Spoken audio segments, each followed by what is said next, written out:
Hi, I'm Cynthia Kahn, founder of Amuse Now, and I'm here today with 2014 Indie Music Award winner Trell Daray. What's up? What's up, everybody? How y'all doing tonight? We're Well, today. doing fabulous. Congratulations on winning Best Pop Artist from I 2014. am very, very grateful. That Very on the grateful. heels of being an Amuse Now featured artist. Wow, you've had quite a last couple of months, huh?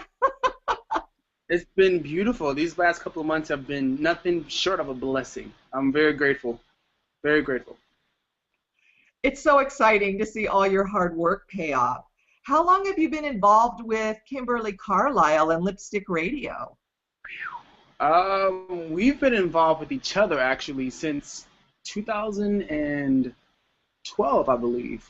She's been spinning my record Secret Crush and Night Owl on the radio for about 2 years now.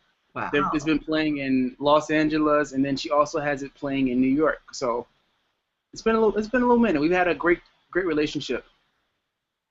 Well, this year's Indie Music Awards were selected by their fans, and I know you have an interesting story to tell about this. How did you get your fans engaged and voting?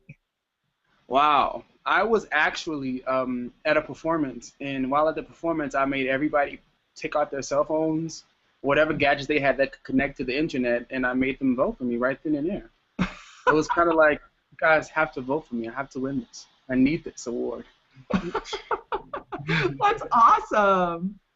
Yes. That's Yes. the great thing about today. They don't have to wait till they go home. They can just vote right then. Ooh, right, right. It was beautiful. It was beautiful. What a great outpouring of affection. That's so cool. Mhm. So how else do you use social media and other marketing channels to connect with your fans?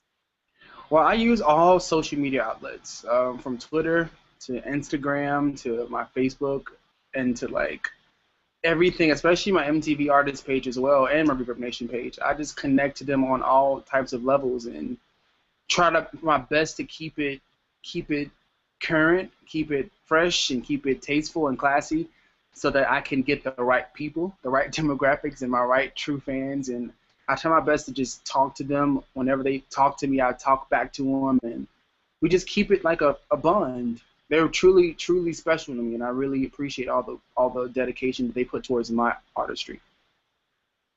That's great. I know that you do your own social media, which is rare sometimes these days when it comes to performing artists. So my hat's off to you because I know how hard it Yeah, it's definitely a lot of hard work and dedication. Sometimes I'm like bringing my brain because I have to always be there with the fans all the time. So it's a lot of work, but I love it because I love them and I love that they support me. So it's fun. Yeah, it is. So how long have you been into indie music? For about 2 years now. Previously, I was working with labels and I was doing things with different labels in New York and also in Atlanta, and it just never worked out. It was difficult because I had a vision, and I knew the vision that I had was given to me by a higher power, and I didn't want to sway away from that vision. I didn't want to sway into something that wasn't of me. A lot of things that they presented to me, I didn't want to do because of my morals and my upbringing, and just me as a person.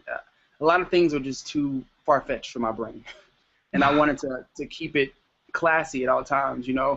So the last label that I was with, we parted ways, and I was speaking to like my head of operations, Natalie, and I told her that I want to do this independently from now on because no one knows me better than me. No one gets me better than me. No one, everyone wants to be a part of your career to make money, and money is the root of all evil to me. Money is good when you got it, but to focus, right? To focus on money as a targeted goal is so disgusting. It's horrible, and it makes you do things that you don't want to do. So I didn't want to be involved with that at all. So that's why I'm indie, and I love it. And I know that you're into truth and you're true to your art, Very, and I respect very you. intentional. You know, I love being true to the art. It's being anything else is just not right. It's not right because you're not really fulfilling your purpose. You're not really fulfilling your destiny when you're not true to who you are as a person. When you have people telling you what to do, stringing you along like a puppet, you know, you're really not doing what you want to do, and you're not fulfilling your purpose as an artist. You're living someone else's dream. So I know that you've had a lot of formal training. So why don't you share with the audience a little bit about your musical background? Whoa, whoa, whoa. First, the training started in the church. You know, I started singing in the church when I was a young boy. My dad's church, he had several churches, so I was singing a lot of his churches, and a lot of my training from that little upbringing in the church came from the pianists.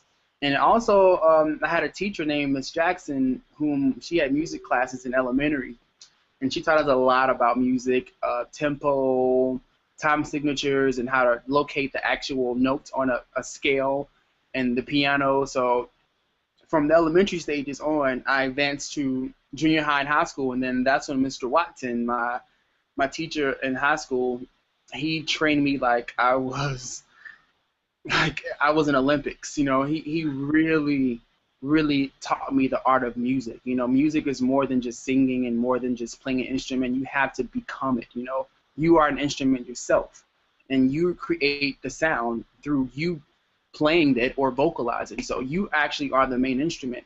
So he broke that down to me in high school, and I would compete in competitions and state competitions. I would sing on ensemble groups in competition, quartets, all types of things, and state competitions and rallies. And he really trained me in that aspect. And to better prepare me for my next advance in my life is when I went to the American Musical and Dramatic Academy in New York City. And there, that training that was a lot different than what I expected it to be. It was singing and dancing and acting every single day of my life for 3 years. It was a lot of work. The teachers there didn't care how you felt. No excuses were allowed whatsoever. If you were sick, you had to go to school. I can recall going to school with the flu almost. I thought it was the flu. It was the symptoms of the flu, but luckily it wasn't in my head, but I thought it was since I was sick and I wanted to sleep. But I had to go to school. I had to do my I had to go. I had to present my final piece, my showcase, and I had to do it. You know, you do it or you don't, or you fail. There were no excuses. The dedication was what actually made you advance. It made you conquer everything. So that was basically all my training, and now I'm here doing it Awesome. on a professional level and happy. Who can we thank for also being your musical influencers? Who did you listen to? Um, First, like as a professional recording artist, my first major inspiration was definitely Aaliyah.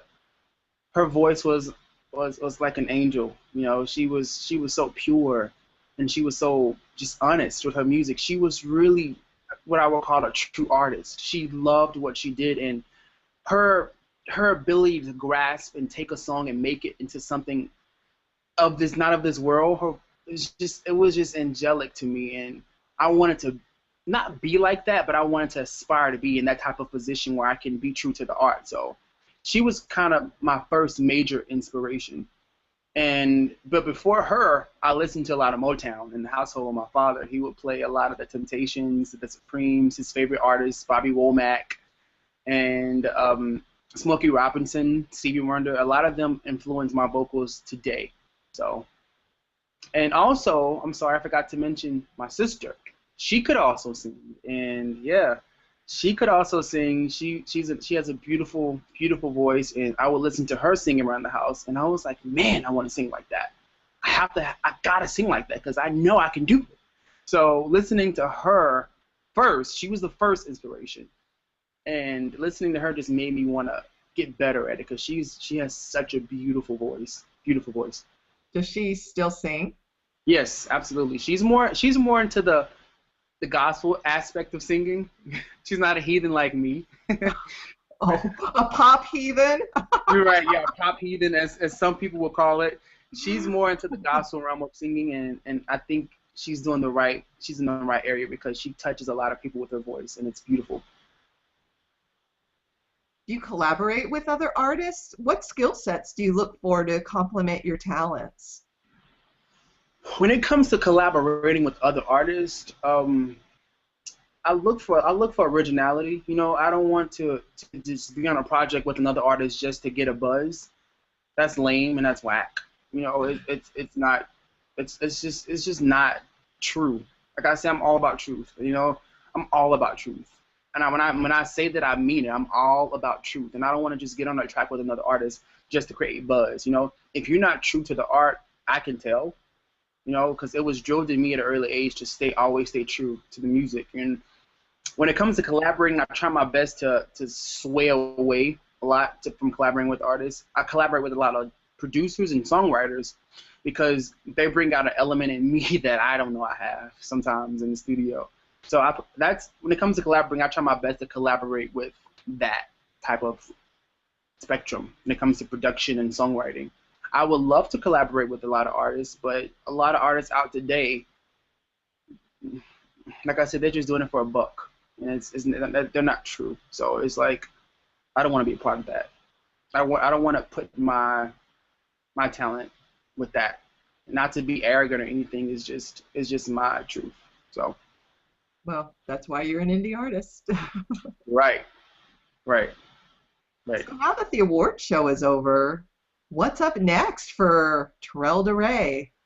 The award show has actually been a great thing in my life. The Lipstick Indie Award is just awesome, and Kimberly she's such a beautiful soul, and she's opened a lot of doors for a lot of the other indie artists, and as well as me. I have tons of magazine interviews, I have tons of radio interviews, I have tons of interviews with people and beautiful souls like you Yeah. who have a muse now. It's great. It just opens a different spectrum of me. And right now, currently, I'm actually recording a new project that I'm about to ready release. Hopefully by October. So that's what I'm doing right now.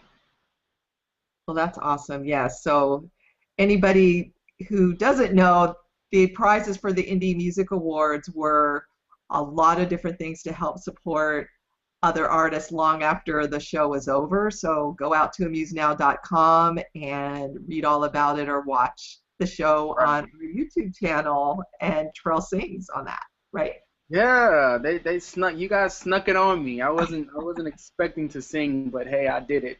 I did it. Well, well, it was fun. That was a Yeah. that was a really fun time. It was. It was actually a beautiful beginning. Like I told Kimberly, it's just the beginning, and like what God has for her in the end result is going to be bigger than her wildest imagination because she's doing it from a place of love and a place of truth, and you can never go wrong with being a good person. Never go wrong with it. Right. I spent a couple of days with her and we had a great time. She's awesome. It is indeed. So listen to Lipstick Radio, Yes, lipstickradio.com Lipstick or Radio. lipstick-radio.com. Better get on it because you're missing out. Well, Like, Trell, I had a dope. fabulous time. I had a fabulous time talking with you today. I did too. I'm very happy and grateful. Thank you so much. Well, I hope that we'll have our e-commerce site up when you release your new song, single, or EP, and that you'll put it on Amuse Now and we can sell it together. You better believe I'm going to definitely do that, and I would love to do it with you guys. You guys are such beautiful souls, and I mean that. You guys are so great. I'm just so grateful for the support you guys give me. Very grateful. So, of course, I would be glad to do it with you guys. Well, you know that I wish you all good things. Thank you. Good night. Hi, I'm Cynthia Kahn, founder of Amuse Now. This featured artist presentation has been brought to you by Amuse Now Entertainment, a website that enables artists to profit from their creativity. To learn more about Amuse Now, visit us at www.amusednow.com or email me at ccon@amusenow.com.